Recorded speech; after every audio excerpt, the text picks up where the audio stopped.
Hi friends, இன்றைக்கி நடக்கக்கூடிய second match number 3 ஆஸ்திரேலியாவுக்கும் south ஆஃப்ரிக்காவுக்கும் நடக்கக்கூடிய மேட்ச்சு. ஆஸ்திரேலியாவோட கேப்டன் சோபி மோலினாக்ஸ், south Africa captain Laura ஓல்வார்ட்.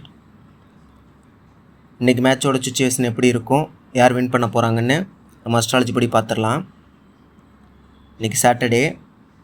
First இன்னிங்ஸோட லக்னம் கன்னி, செகண்ட் இன்னிங்ஸோட லக்னம் துலாம், இன்றைக்கி நட்சத்திரம் கார்த்திகை. இப்போ மேட்ச் எப்படி இருக்குன்னு நம்ம பார்த்துடலாம். ஆஸ்திரேலியா ஃபஸ்ட்டு பேட் பண்ணால் அந்தளவுக்கு ஸ்கோர் வராது. சவுத் ஆஃப்ரிக்கா அதை ஈஸியாக சேஸ் பண்ணிடுவாங்க. ஒருவேளை ஃபஸ்ட்டு சவுத் ஆஃப்ரிக்கா பேட் பண்ணாலும் அந்தளவுக்கு ஸ்கோர் வராது. ஆனால் ஆஸ்திரேலியாவால் அதை சேஸ் பண்ண முடியாது. இன்றைக்கி மேட்சை பொறுத்த வரைக்கும் 2 பேருக்குமே சமபலத்தில் இருக்குது. எந்த டீம் சேசிங் பண்ணுதோ அந்த டீம் தான் வின் பண்ண அதிக சான்ஸ் இருக்குது. இருந்தாலும் இன்றைக்கி மேட்சை பொறுத்த வரைக்கும் சவுத் ஆஃப்ரிக்கா தான் வெற்றி பெறும். Okay friends,